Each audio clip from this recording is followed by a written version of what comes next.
안녕하세요, 구독자 여러분. 만담꾼의 사랑방을 찾아주셔서 감사합니다.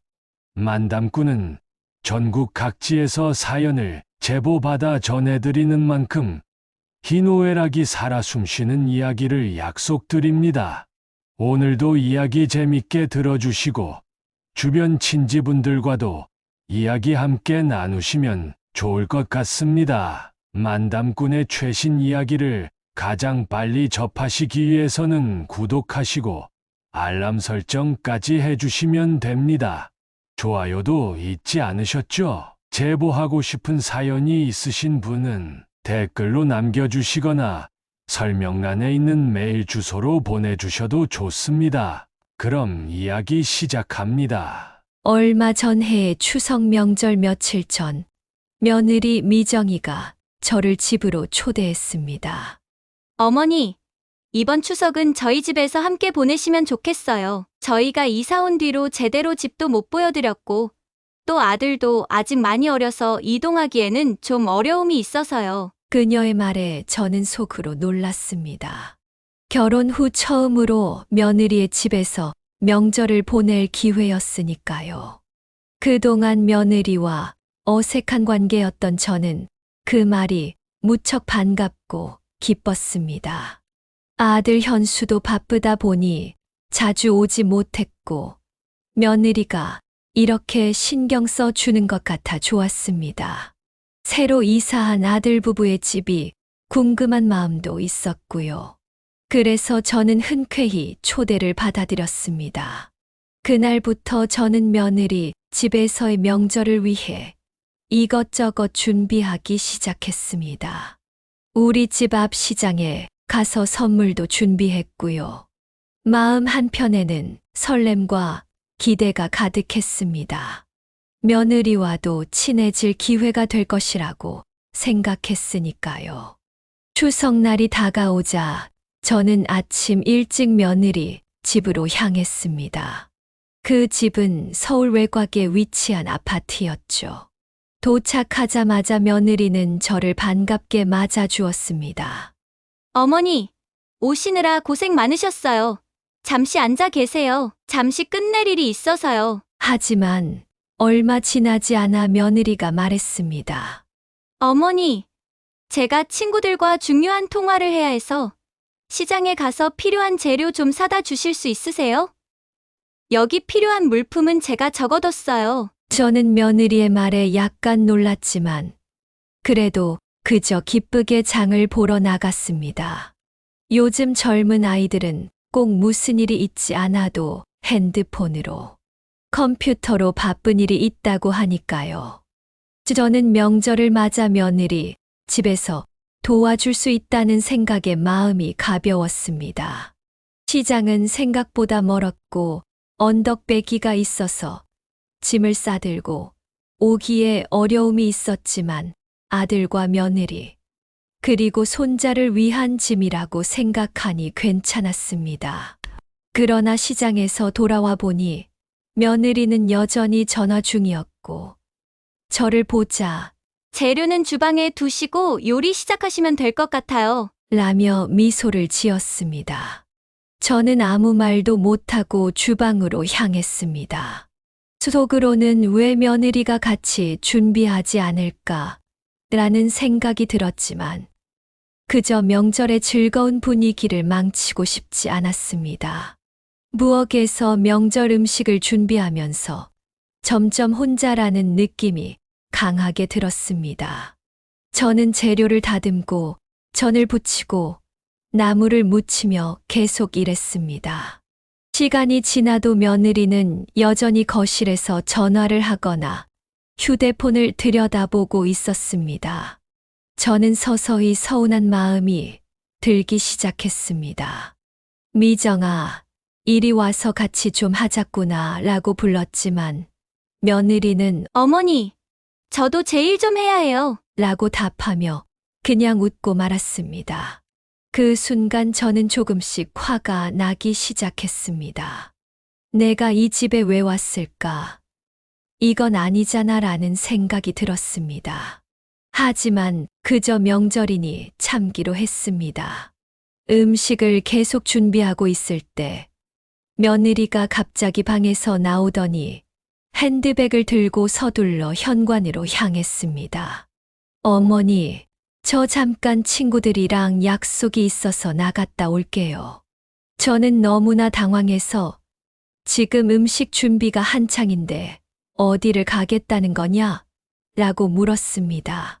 하지만 며느리는 어머니, 금방 올 거예요. 걱정 마세요. 좀 쉬고 계세요. 라고 말하며 현관문을 닫고 나가버렸습니다. 순간 저는 정말 황당했습니다. 도대체 왜 저를 부른 걸까? 혼자 명절 음식을 장만하게 하려고 부른 걸까? 며느리가 돌아오기를 기다리며 혼자 모든 음식을 준비하느라 지쳐가고 있었습니다. 며느리는 저한테 쉬라고 했지만 어찌 그럴 수 있겠습니까? 지난 40여 년간의 시집살이를 하며 명절에 가만히 있는 건 제 성격에 맞지 않았습니다. 결국 홀로 주방에서 음식을 계속 준비했습니다. 전을 부치고 나물을 무치고 고기를 재우고 잡채까지 만드느라 시간은 어느새 저녁으로 넘어갔습니다. 몸은 지쳐갔고 다리도 아파왔습니다. 며느리는 돌아올 기미도 보이지 않았고 저는 점점 더 외로워졌습니다. 그때 문득 일이 바빠 명절에도 특근한다던 아들 현수가 떠올랐습니다. 현수야, 내가 이 상황을 알면 뭐라고 할까? 라는 생각이 들었습니다. 아들은 오늘도 야근이라 집에 오지 못할 거라는 것을 알면서도 마음 한구석엔 서운함이 쌓여갔습니다. 이 상황이 너무나 억울하고 힘들었습니다. 밤이 깊어갔습니다. 저는 거의 모든 음식을 준비했지만 며느리는 여전히 돌아오지 않았습니다. 한 번도 며느리에게 전화를 걸었지만 그녀는 받지 않았습니다. 자정이 가까워졌을 때 며느리가 술에 취해 들어왔습니다. 어머니, 아직도 안 주무셨어요? 그녀는 비틀거리며 웃었습니다. 저는 너무 화가 나서 이 시간까지 어디서 뭐하고 다녀온 거냐? 고 물었습니다. 하지만 며느리는 무심하게 그냥 친구들이랑 있었어요. 음식장만 다 하신 거예요? 저랑 내일 같이 하시지. 왜 힘들게 혼자 하셨어요? 라고 대답하며 태연하게 행동했습니다. 그 순간 저는 너무나 큰 실망감을 느꼈습니다. 얼마 지나지 않아 아들 현수가 집에 돌아왔습니다. 어머니, 아직 안 주무셨네요. 많이 기다리셨죠? 현수는 저를 보며 미안한 표정을 지었지만 이 모든 상황을 전혀 알지 못했습니다. 저는 그저 괜찮다고 말했지만 속으로는 울고 싶었습니다. 며느리는 그런 현수를 보고 여보, 어머니가 음식 준비 다 해놓으셨어. 내가 같이 하자고 말씀드렸는데. 라고 말했습니다. 현수는 그 말을 듣고 기뻐했지만 저는 속이 타들어갔습니다. 어떻게 이럴 수 있지? 이게 정말 맞는 건가? 다음 날 아침 현수는 며느리에게 물었습니다. 어제 어머니가 오셔서 힘들지 않았어? 며느리는 웃으며 대답했습니다. 아니, 어머니가 다 해주셨는데 뭐가 힘들어? 그 말을 듣는 순간 저는 더 이상 참을 수가 없었습니다. 며느라, 내가 나를 초대했으면 최소한 같이 준비는 해야 하지 않니? 라고 말했습니다. 현수는 그제야 상황을 알아차리고 미정아, 어머니가 혼자 다 하신 거야? 라고 물었습니다. 며느리는 눈을 굴리며 뭐 어때? 같이 하자고 분명히 말씀드렸는데 어머니가 다 하신 걸. 라고 태연하게 대답했습니다. 며느리는 오히려 적반하장으로 나왔습니다. 어머니가 도와주셔서 얼마나 다행인지 몰라. 요즘 일이 너무 바빴거든. 그녀의 말에 저는 너무나 화가 났습니다. 내가 나를 부른 이유가 이거였니? 명절을 앞두고 재료를 다 사다 놓고 기다라니. 나한테 다 하라는 거 아니었어? 라고 물었지만 며느리는 고개를 돌리며 그냥 넘어가세요, 어머니. 나머지는 제가 하면 되잖아요. 라고 대꾸했습니다. 현수는 며느리와 저 사이에서 갈등을 풀어보려 했지만 오히려 상황은 더 악화되었습니다. 명절 당일 아침 집안 분위기는 더 무거워졌습니다. 저는 밤새 잠을 설쳤고 아침 식사 자리에서도 어색한 침묵이 흘렀습니다. 며느리는 여전히 아무렇지 않은 척했지만 속이 타들어갔습니다. 아들은 눈치를 보며 오늘 하루 잘 보내자고 했지만 저는 답할 기운도 없었습니다. 모든 것이 혼란스럽고 불편했습니다. 그날 오후 손자 준이가 제게 다가와 할머니, 엄마가 할머니 힘드시게 해서 제가 미안해요. 라고 말했습니다. 그 말을 듣는 순간 저는 참을 수 없이 눈물이 나기 시작했습니다. 괜찮아, 준이야. 할머니는 괜찮단다. 라고 말했지만 속이 아프고 쓰렸습니다. 어떻게 며느리가 손자 앞에서도 이런 모습을 보일 수 있는지 이해할 수 없었습니다. 준이가 그 상황을 다 알 정도라니 더 이상 참을 수 없었습니다. 며느리는 그날 저녁 어머니, 오늘 저녁에는 제 친정 식구들이 올 거예요. 같이 식사 준비 좀 해주세요. 라고 말했습니다. 저는 더 이상 참을 수 없었습니다. 내가 왜 사돈댁 식구들까지 대접해야 하니? 네가 초대한 손님이니 네가 준비해야지. 라고 소리쳤습니다. 며느리는 어머니, 왜 그렇게 예민하세요? 명절인데 함께 즐기자는 거잖아요. 라고 대꾸했습니다. 저는 며느리의 무례함에 화가 치밀어 올랐습니다. 네가 나를 이렇게 대하는데도 내가 참아야 하니? 라고 소리쳤습니다. 며느리는 당황한 표정으로 저를 쳐다보다가도 이내 무표정해졌습니다. 어머니, 명절 분위기를 왜 이렇게 만드세요? 이번 명절은 저희 집에서 준비하기로 다 이야기되었잖아요. 라고 반격하듯 말했습니다. 저는 그 순간 참았던 감정이 모두 터져 나왔습니다. 네가 이렇게 무례하게 구는데 어찌 참을 수 있겠니? 어머니로 모셔왔으면 최소한의 예의는 지켜야 하지 않겠냐? 며느리는 아무 대답도 하지 않고 그저 시선을 피했습니다. 아들은 며느리와 저 사이에서 갈등이 깊어지자 혼란스러워했습니다. 아들은 혼란스러워하며 상황을 수습하려 했습니다. 미정아, 네가 어머니를 초대한 거면 최소한 예의는 지켜야지. 어떻게 어머니께 그렇게 할 수 있니? 라고 물었습니다. 하지만 며느리는 눈물을 글썽이며 내가 뭘 그렇게 잘못했어? 어머니가 나한테 항상 차갑고 날 이해하지 않으시잖아.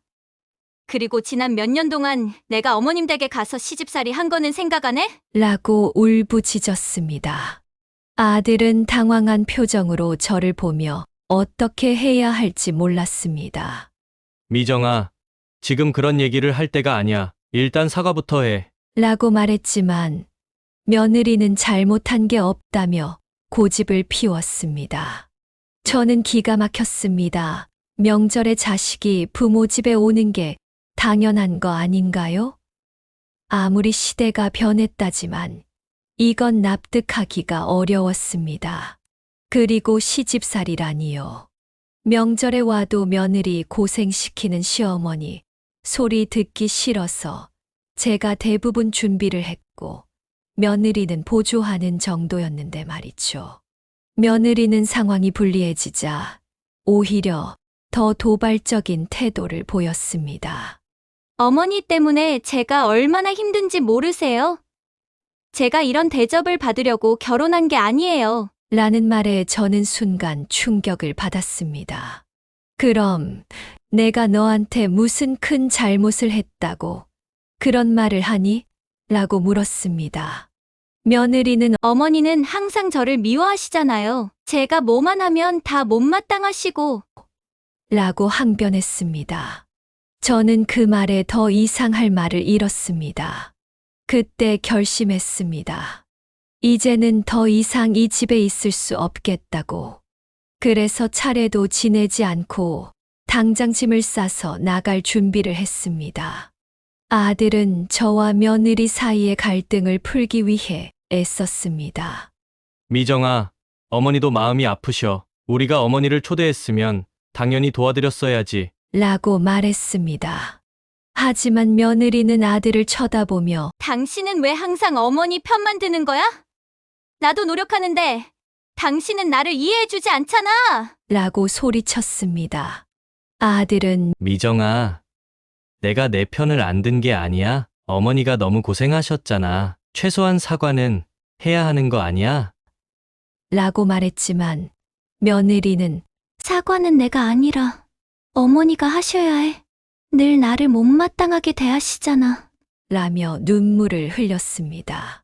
저는 아들이 중재를 하려는 모습이 안타까웠습니다.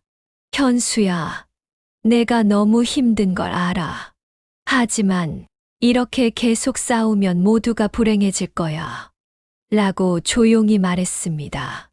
아들은 한숨을 내쉬며 어머니, 죄송해요. 제가 더 잘했어야 했어요. 라고 말했습니다. 저는 아들을 달래며 아니다. 현수야, 너도 고생이 많다. 하지만 이제는 너희가 알아서 해결해 보렴. 이라고 했습니다. 아들은 제 말을 듣고 며느리에게 다가가 미정아, 제발 그만하자. 우리 이렇게 싸우면 안 되잖아. 라고 애원했습니다. 그러나 며느리는 아들의 말에도 전혀 마음을 풀지 않았습니다. 오히려 어머니가 우리 집에 오셔서 이렇게 분위기를 망치실 줄 몰랐어. 라고 말했습니다. 그 말을 듣는 순간 저는 더 이상 참을 수 없었습니다. 네가 나를 이 집에 초대해 놓고 이렇게 무례하게 대할 수 있니? 라고 말했습니다. 며느리는 어머니가 나를 항상 무시하잖아요. 그래서 저도 더 이상 참을 수가 없어요. 라고 대꾸했습니다. 저는 그 말을 듣고 깊은 실망을 느꼈습니다. 이제 정말 여기 있을 필요가 없겠구나. 라는 생각이 들었습니다. 좋다. 내가 나가마. 하지만 이게 내가 원하는 결과일지는 잘 모르겠구나. 라고 차갑게 말했습니다. 아들은 며느리에게 미정아, 제발 그만해. 어머니께 그렇게 말씀드리면 안 돼. 라고 했지만 며느리는 아랑곳하지 않았습니다. 그날 밤 아들은 저와 따로 진지한 대화를 나누고 싶어 했습니다. 어머니, 미정이가 왜 이렇게까지 고집을 부리는지 저도 이해가 안 돼요. 사실 저도 많이 힘들어요. 라며 털어놓았습니다. 저는 아들의 눈물을 보며 마음이 아팠습니다. 현수야, 어머니는 내가 행복하기를 바랄 뿐이다. 미정이도 어쩌면 아직 적응이 덜 된 걸 거야. 내가 좀 더 이해해 주면 좋겠다. 라고 말했습니다. 아들은 고개를 끄덕이며 어머니, 저도 노력해 볼게요. 일단 오늘은 어머니가 집으로 돌아가시면 안 될까요? 당분간은 우리 둘이서 시간을 좀 가져야 할 것 같아요. 라고 조심스럽게 제안했습니다. 저는 아들의 말을 듣고 고개를 끄덕였습니다. 그래, 현수야. 어미도 너희가 잘 지내길 바란다. 라고 말하며 제 결심을 굳혔습니다. 다음 날, 저는 집을 떠날 준비를 했습니다. 짐을 챙기며 마음이 복잡했습니다. 이렇게 며느리와 싸운 채로 떠나는 게 맞을까? 혹시 내가 너무 쉽게 포기하는 건 아닐까? 라는 생각이 들었습니다. 하지만 며느리의 태도와 아들의 고충을 떠올리며 떠나기로 한 결심을 다시 다졌습니다. 아들은 제 짐을 싸는 저를 보며 미안해했습니다. 어머니, 죄송해요. 제가 더 잘 챙겼어야 했는데. 아들은 끝내 눈물을 흘리며 어머니, 미정이도 시간이 지나면 변할 거예요. 그때 다시 화목하게 모여요. 라고 말했습니다. 저는 아들의 손을 잡고, 그래, 현수야. 어머니도 그렇게 믿고 기다릴게. 라고 답했습니다. 저는 결국 집을 떠나 인천에 있는 쓸쓸한 제 아파트로 돌아왔습니다. 며느리와의 불화를 떠올리며 내가 잘못한 게 있는 건지 여러 생각이 들었지만 이 시간이 지나면서 오히려 마음을 편하게 먹기로 했습니다. 지금까지의 제 삶을 돌아보면 호랑이 같은 시어머니와 집안을 잘 돌보지 않는 남편, 그리고 지금은 착하게 컸지만 성장기에는 너무 속을 썩였던 아들까지. 제 가족들은 항상 저를 힘들게 해왔답니다. 그리고 며느리도 마찬가지였죠. 지금은 많이 미운 며느리지만 언젠가는 잘못을 뉘우치고 사과하지 않을까 싶습니다. 사실 이렇게 마음을 고쳐먹는 것 이외에는 제가 할 수 있는 게 없어서 이렇게 생각하는 게 아닐까 싶기도 한데요. 이번 일을 겪으며 깨달았습니다. 가족이라는 것은 결국 서로의 삶을 존중하며 거리를 두는 것이 필요하다는 것을, 내 삶도 중요하다는 것을 깨달은 저는 앞으로도 나만의 행복을 찾아가는 여정을 계속하기로 마음먹었습니다.